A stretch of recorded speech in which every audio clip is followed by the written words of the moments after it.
today we're gonna spend some time and go back in history again to live the life of a unique woman and a builder of a nation. This one is a Sayyida Zeyneb bint Cahsh. The uniqueness of her in many ways. Number one, she was a relative of Rasul alayhi salatu wasalam. Her mother was actually the aunt of Rasul alayhi salatu wasalam. All her families were Sahabis and high-rank Sahabis, including her sisters. The uniqueness about her is 5 things. Number one, not beautiful, but extremely beautiful, well known in her beauty. Number 2, very pious. And 3, very generous. 4, she worked. She had a business. But the business was, or the income from the business was given for donations. So Allah subhanahu wa ta'ala tested her in her personal life, as many of us get tested. But in which way? So she was very beautiful, and she come from a noble family, and many people proposed to her. But Rasul alayhi salatu wasalam wanted her to marry Zeyd ibn El-Haris, his adopted son, which was the norm in that time before Islam changed that rule, where adoption is now changed to the child or the son keep their identity, but you raise them up. But at that point, he used to be called Zeyd ibn Muhammad. She didn't want that. And her family didn't want that. They just didn't feel this is right for her. And Allah revealed the verse in Surah Al-Ahzab. By the way, the chapter 33 has more than 10 to 12 verses talking all about the incidents around Sayyida Zeynep. Her name is not mentioned though. A reference to her was mentioned. So Allah revealed, وَمَا كَانَ لِمُؤْمِنٍ وَلَا مُؤْمِنَةٍ إِذَا قَضَى اللَّهُ وَرَسُولُهُ أَمْرًا أَن يَكُونَ لَهُمُ الْخِيَرَةُ مِنْ أَمْرِهِمْ. And this is for all of us. Whenever, and Allah said, no believing man or a woman have a choice when Allah subhanahu wa ta'ala decree a matter. She heard that. She said yes. She was not very keen about it. But Allah said, Ar-Rasul alayhi salatu wasalam ordered, سَمِعْنَا وَأَطَعْنَا. She married him. The marriage didn't last long, less than a year. And they didn't feel they are happy. And you read this, it's amazing when you read this story, as if we are living these days. So he divorced her. And then Allah subhanahu wa ta'ala rewarded her for obeying him and obeying Rasul alayhi salatu wasalam by deciding Allah to marry her to Rasul alayhi salatu wasalam. And the marriage actually was taken, meaning the actual ceremony, not the ceremony, the actual marriage itself was actually with Allah subhanahu wa ta'ala. And Allah said it in the chapter Al-Ahzab, زَوَّجْنَاكَهَا. We married her to you.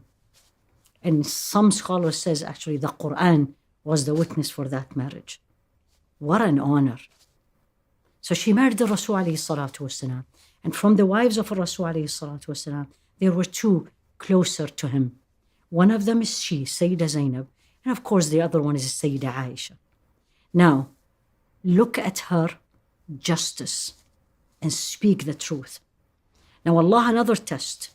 The test was to Sayyida Aisha in the incidents of Al-Ifk, as we discussed. Now Rasul alayhi salatu wasalam came to Sayyida Zeynep, asking her, what do you think of Sayyida Aisha? This is before the innocence of Sayyida Aisha was revealed. And this is what she said. She said, I am not going to say anything that my ear did not hear or my eyes did not see. I don't know anything but good about her. Justice. She was a just woman. She was Allah-fearing woman. And as Sayyida Aisha described her, and that tell you, truth always prevails. And Sayyida Aisha said about her, the meaning of, I have never seen a woman more conscious of Allah subhanahu wa ta'ala, does act of worship as much as she does, generous as she is, keen about the relationship with her family, and so just as a Sayyidah Zeynep. Now remember who's saying this. This is not her sister. This is the other wife of Rasul alayhi salatu wassalam. Tell you who was this woman. What she did actually, very generous and very pious. That's the next two things. She had her own, let's say, workshop or her shop where she actually made kind of a leather and she sell it, and then she donate everything completely to the poor. One of her names was the mother of the needy, Ummul Masakin. Her acts of worship was legendary. She had a special place in her house, which is something we all need to adopt these days. A corner, a room, where we make it our own place of worship with Allah subhanahu wa ta'ala. And inshallah, it will witness for us when we die. She had that. And she was used to, or known to, spend long hours standing in salah and reading Quran. When she died, and she was about 54, 53, she already have prepared her own shroud. And out of being so modest, the shroud, after they covered her with the shroud, and this is a story documented, she had asked that there is a screen put so no one even see her body shrouded. And she, may Allah subhanahu wa ta'ala be pleased with her, was buried in Medina in al-Baqiyah. Being beautiful is a ni'mah, is a blessing from Allah subhanahu wa ta'ala, and we still can be a builder of a nation. Not beautiful, can we also be a builder of a nation? Yes. Pious, keen, generous, humble, modest. This is what makes us builders of a nation. May Allah subhanahu wa ta'ala make us one of them, Ya Rabbi Ameen.